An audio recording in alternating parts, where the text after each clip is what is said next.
እንዴት ናችሁ? 2030ዎች ሳምንታችሁ ቀናችሁ እንዴት ነበር? እያያችሁ ያላችሁት 2030 በኢቢኤስ ነው። አሁን ሰዓቱ ደግሞ የስንት ነው? በዚህ ሳምንት የማሳያችሁ ቢዝነስ የእንጀራና የዳቦ ምጣድ የማምረት ቢዝነስ ነው። ስራው ላይ ያለው ወጣት ደግሞ ስለ ዋጋዎቹ መረጃውን የሚሰጠን ዳዊት ወርሃ ይባላል። ስራውን ሲጀምር መጀመሪያ ተቀጥሮ በአነስተኛ ደሞዝ ነበር።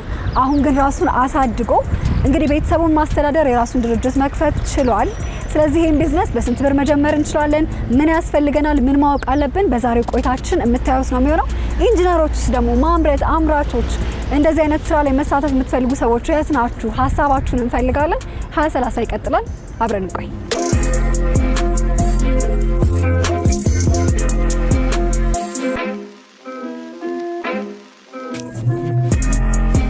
2030ዎች ደርሰናል። ዛሬ የዳቦና የእንጀራ ምጣድ ቢዝነስ ስራው እንዴት እንደሚሰራ የሚያሳየን ዳዊት ወርሃ ነው። ስላንተ በደንብ ነግሬያቸዋለሁ። ለ2030ዎች አሁን ቢዝነሱን ከመስራት ነው የምንጀምረው ወይስ እንጨምርልን ነገር አለ? አመሰግናለሁ እህቴ። ምን አለ መሰለሽ እዚህ ጋር የምታያቸው ግብአቶች ሁሉ ለእንጀራ መስሪያ ምን ያስፈልጋል የሚለው ነገሮች ሁሉ በትንሹ አዘጋጅተናል ማለት ነው። እዚህ ጋር የምታዩ ምጣድ ምንድነው መሰለሽ መጠነኛ እንጀራ ለሚፈልግ ሰው ተንቀሳቃሽ ምጣድ፣ ይሄ ሆኖ ድጋሚ ደግሞ ወደ ውጭ ድጋሚ ደግሞ እንልካለን። አሁን ይሄ ራሱ ሆኖ ማለት ነው። አሁን ሳይዙ የ45 ይባላል ዲያሜትሩ 50 አለ 55 አለ እስከ 59 እስከ 60 ድረስ አለ ማለት ነው። አሁን እዚህ ጋር ፊት ለፊታችን የምታያቸው ማቴሪያሎች ምንድነው መሰለሽ አሁን ለ45 ምጣድ ያዘጋጀነው ቦዲ ነው። ከውስጡ ደግሞ የምታዩ ደግሞ ግብአቶቹ ናቸው። አሁን ይሄ ፋይበር ይባላል።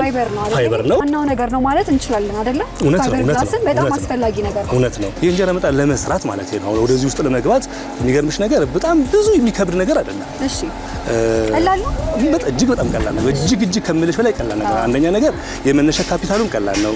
ሁለተኛ ነገር ድጋሚ ደግሞ ለሰዎች ወይ ደግሞ ለጓደኞች ለወጣቶች ማለት ነው የማስተላለፈው መልእክት ማለት ነው ምንድነው ተነሳሽነት፣ ፍላጎት ለአንድ ነገር ወሳኝነት መቅረም ያለበት ምንድነው ፍላጎት ነው። ስለሆነ ያለው ነገር ድጋሚ ደግሞ አሁን ለምሳሌ ማቴሪያል ስንት ገዛው በትይ ማለት ነው። አሁን ለምሳሌ አሁን ይሄ ቦዲ የሚገዛበት ማቴሪያል ማለት ነው አሁን ይሄ በኪሎ ነው የሚገዛው። 1 ኪሎ 200 ብር ነው። ፋይበር 1 ኪሎ 200 ብር ነው። 1 ኪሎ ማለት 1 ኪሎ ድጋሚ ደግሞ ስንት ቦዲ ያሽጋል ብትይ ለ10 ቦዲ ያሽጋል። ቅለቱን አየሽው 200 ብር 1 ኪሎ ገዝተሽ ለ10 ቦዲ ይሆናል። 10 ምጣዶችን ማምረት እንችላለን። ለ10 ምጣድ ማምረት ማድረግ ይቻላል ማለት ነው። አሁን ይሄ ቦዲ ድጋሚ ደግሞ ዋጋው ስንት ነው ብትይ ማለት ነው አሁን ይሄኛው 5000 ብር ነው።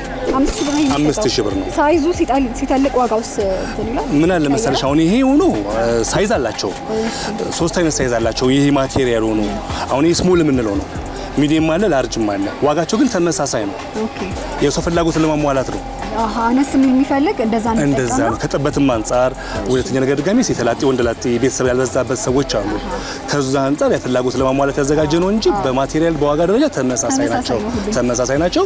አሁን ለምሳሌ አሁን ይሄኛው ቦዲው 5000 ብር ነው። ፋይበር ግላሱ ከውስጥ የምንጠቀመው ማቴሪያል ስንት ነው? 1 ኪሎ 200 ብር ነው።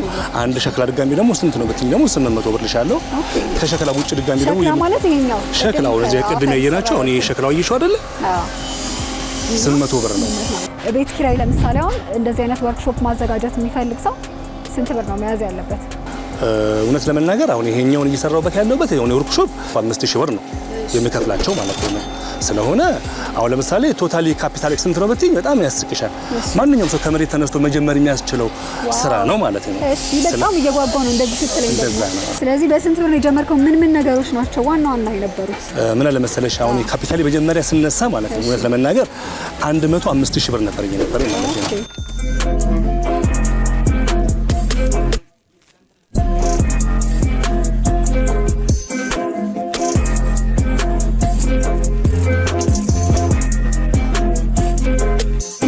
ጥሬ ዕቃ የሚገቡ ናቸው። እንጀራ ናቸው። ለምሳሌ እዚች ጋር ላሜራውን እንገዛለን። ድጋሚ ደግሞ ቶቦላሪ እንገዛለን። እሱ ይቆራረጣል ከዛ ይበየታል እና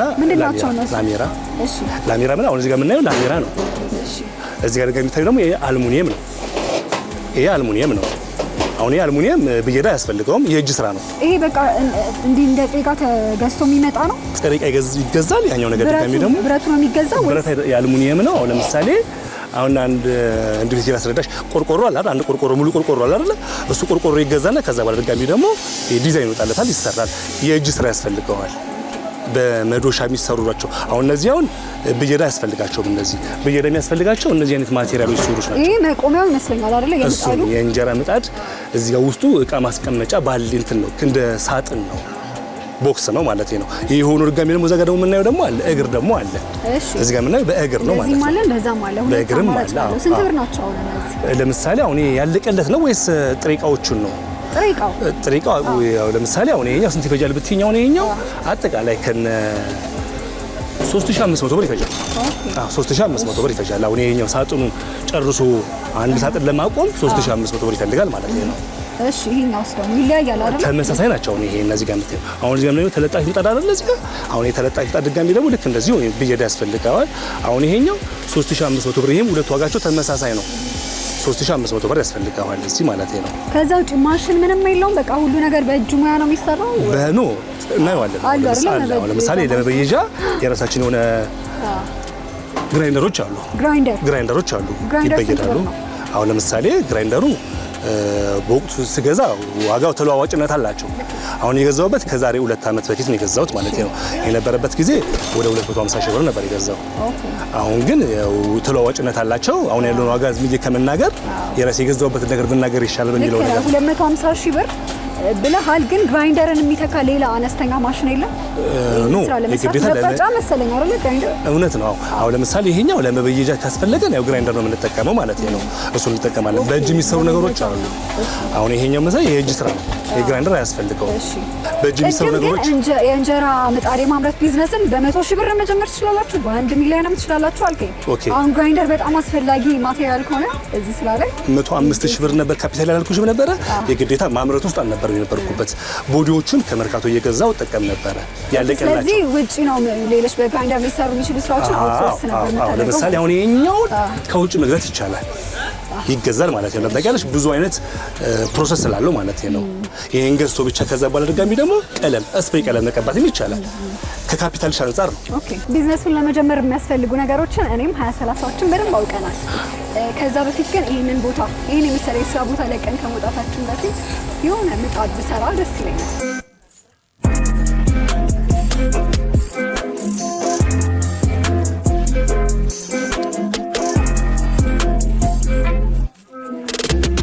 ባላንስ መሆን የለበትም። ግን ይሄኛው ትንሽ ከፍ አለ። ኦኬ ይሄኛው ከፍ አለ አይደለ?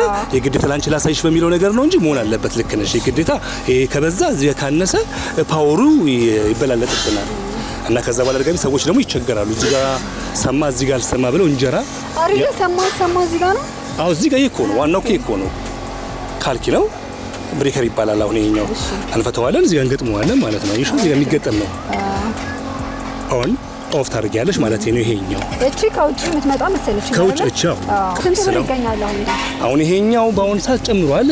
እስከ 700 ብር ነው አንዱ 700 ብር ነው። ይሄኛው ኦሪጂናሉ 700 ብር በአሁኑ ሰዓት የሚሸጠው ማለት ነው። አንድ ምጣድ ላይ ምን ያክል ገንዘብ ኮስት እናደርጋለን? አንድ ምጣድ ሙሉ ሰርቶ ለመጨረስ ስንት ብር ያስፈልጋል? አሁን ለምሳሌ ይሄኛው ነው በቃ አንድ ምሳሌ ሰርተን ስንጨርስ ማለት ነው 6000 7000 ብር ኢንቨስት እናደርጋለን ማለት ነው። ከዛ በኋላ ነው አሁን እዚህ ጋር የምታያቸው ወራጅ ይባላል። ማስተላለፊያ ያለው እዚህ ጋር ይሄኛውን እንፈታውና ይሄኛውን ከዛ በኋላ ድጋሚ ደግሞ የሚጨምረው አለ እዚህ ጋር እናደርገዋለን። ከዛ በኋላ ድጋሚ ደግሞ እሳት ማስተላለፊያው ነው ታበራለሽ፣ ታጨፊዋለሽ ማለት ነው። ስለዚህ በቃ አለቀ። በስድስት ሺህ እኔ መሰለ ምጣድ መስራት እንችላለን። እንደዛ ነው የምልሽ። እስቲ ያለቀለት ድጋሚ ደግሞ እሱ ወደ ሱቁ ደግሞ ገባ ብለን ደግሞ እናያቸው ያለቁት ነው ማለት ነው። እስቲ እናያቸው።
አሁን ቅድም የነበርነው ማምረቻ ቦታ ነበር የነበርነው አይደለ? አሁን ደግሞ ይሄ ደግሞ የተመረቱት እቃዎች ድጋሚ ደግሞ አሁን እዚህ ጋር ሱቅ ላይ ወጥተዋል የሚሸጡ ናቸው ማለት ነው። ይሄ ጥንቅቅ ብሎ ለገበያ ሲቀርብ ለምሳሌ ቅድም ማምረቻ ቦታችን ላይ ድጋሚ ያየናቸው ማለት ያላየናቸው ነገሮችም አሉ። አሁን ቅድም ለምሳሌ አሁን እዚህ ጋር የምታየው ዳቦና እንጀራ አብሮ የሚጋግር ነው። ለምሳሌ ሳሳይሽ አይሽ ከላይ የምታየው እንጀራ ቦታ ነው። እዚህ ጋር ድጋሚ ደግሞ የምታየው ድጋሚ ደግሞ የዳቦ ቦታ ነው። ሁለት በአንድ አገልግሎት ይሰጣል ማለት ነው። ዳቦም እንጀራም ይጋግራል። ከላይ እንጀራ ይጋግራል፣ እታች ደግሞ ዳቦ ይጋግራል። እታች ድጋሚ ደግሞ ስቶር አለው ማለት ለእንጀራ የሚሆኑ ነገሮች ባል የመሳሰሉትን ነገርና አንዳንድ ነገር ማስቀመጫ ሊሆን ታስቦ የተደረገ ነው። እንደ ቦክስ ያገለግላል፣ እንደ ስታንድ ከተጠቀምናቸው ግብአቶች የተለየ ነገር ተጠቅመናል። እንደዚህ ነው የተጠቀምነው ዲዛይን ብቻ ይለያል እንጂ ከስራ ያለው ለምሳሌ ይሄኛው ፓትራዎች አየሽው። አሁን ይሄ 3 ኪሎ መጋገር የሚችል ፓትራ ነው። ይሄ ደግሞ 5 ኪሎ መጋገር የሚችል ፓትራ ነው። አሁን እዚህ ጋር ፓትራዎች አልኩሽ ምንም አይነት ማሽነሪ የሚያስፈልጋቸው ነገር የለም። የእጅ ስራዎች የእጅ ውጤቶች ናቸው ማለት ነው። አሁን ማሽነሪ ሊያስፈልጋቸው የሚያስችሉት ነገሮች እነዚህ አሁን ለምሳሌ ብየዳ ያስፈልጋል ይሄኛውን ዲዛይን ለማድረግ ማለት ነው። በተቀረ ግን ሌላ ምንም ማሽነሪ የሚያስፈልገው ነገር አይደለም ማለት ነው። አሁን አንዱ አልሙኒየም የምንገዛው 7500 ብር ነው አንዱ አልሙኒየም ማለት ነው። እና ያኛው ድጋሚ ደግሞ ለብዙ ነገሮች ይሆናል። አሁን ለምሳሌ ይሾኔ 55 የሚባለው ስፋት ነው። አሁን ይሄ 12000 ብር ነው በቃ ያለቀለት ከስተመር ሲወስድ አሁን በ12000 ብር ነው የሚገዛው። 2030ዎች በደንብ እያዩ ነው። ስለዚህ ስራ ጥሩ ነገር ነግረናቸዋል ብዬ ነው የማስበው። ከዛ ውጭ ግን አንተ ስለ ቢዝነሱ ስትነግረኝ ከሀገራችን አልፎ ወደ ውጭ ሀገራት ሳይቀር ላሉ ኢትዮጵያውያን አይደለ ሌሎች ዜጎችም ይኖራሉ። ሰው ለነሱ ትልክ አለ እዛ ድረስ ደርሷል ያንተ ማርኬት ማለት ነው ያንተ ገበያ።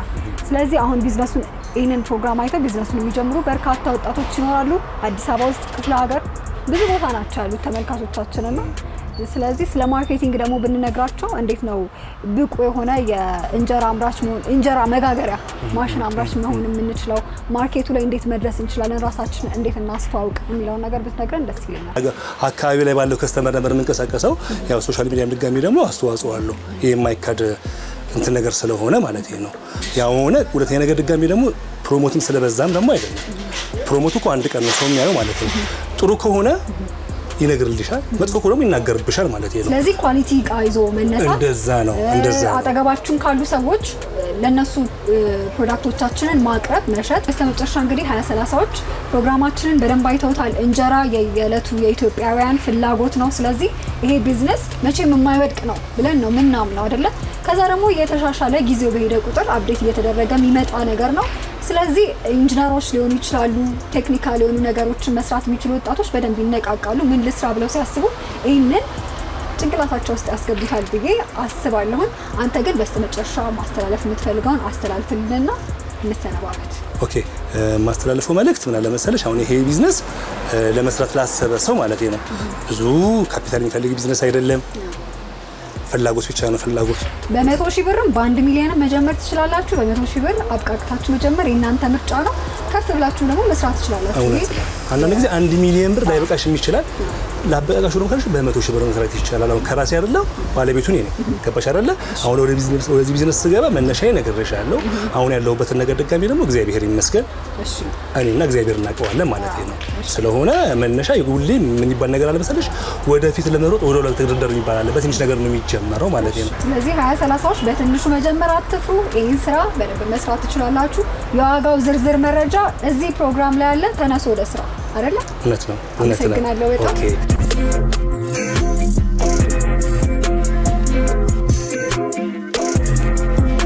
2030ዎች በዛሬው የስንት ነው ቆይታችን የእንጀራና የዳቦ ምጣድን የማምረት ቢዝነስን ስናሳያችሁ ቆይተናል። መጀመሪያ ላይ ጥሪ እንዳደረግነው ኢንጂነሮችስ ደግሞ የቴክኖሎጂ ባለሙያዎች እናንተ ምን አሰባችሁ? የሁላችሁንም ሀሳብ እንፈልጋለን። ኮሜንት ላይ አሳውቁን፣ ቴክስት አድርጉልን። በዛም ደግሞ 7696 አጭር የጽሁፍ መልእክት መላኪያችን ነው። በቀጣይ ማየት የምትችሏቸውን ቢዝነሶች ጻፉልን፣ እኛ ደግሞ እነሱን አጥተን እናሳያችኋለን ማለት ነው። ሌሎች 2030 ዝግጅቶች ይቀጥላሉ። መልካም ጊዜ።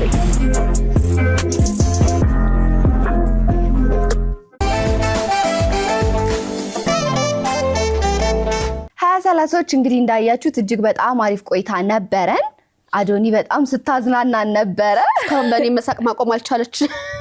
አዎ ግን አሳዝነሽኛል እንደምን ትፈሪያለሽ እንቁራሪት በጣም ነው የምፈራውና ጎበዝ ነሽ አድንቄሻለሁ ያው በጣም እኔ ከነፍሳት ጋር መቼ እንደምታረቅ አላቅም ብቻ በዛሬ ፕሮግራማችን ቢዝነሱም አልቀረም ስለባካብም በደም ተወያይተናል በጣም በሰዓታችንም እንግዲህ ወጣት ገበሬ መሆን ለምትፈልጉ ትንሽ እንሰተናችኋል ብለን እናስባለን ዛሬ ግን ሳንፈልግ ልንለያችሁ ነው እጅግ በጣም አሪፍ ቆይታ ነበር የነበረን እየተዝናናን እንዲሁም ደግሞ የሚጠቅመንንም ነገር እየወሰድን ነበር በሚቀጥለው ሳምንት ደግሞ በሌላ ባሪፍ ቆንጆ ፕሮግራም ተመልሰን እንገናኛለን አብረን የቆየነው ማናማንን እኔ አዶናይ ሴፍና ትራሃት አጽባ ከመላው የ2030 ቲም ጋር በጋራ በመሆን ነበር በ7696 ኤችኤስ ላይ ቴክስት መላካችሁን እንዳትረሱ የሚቀጥለው ሳምንት እስከምንገናኝ ቻው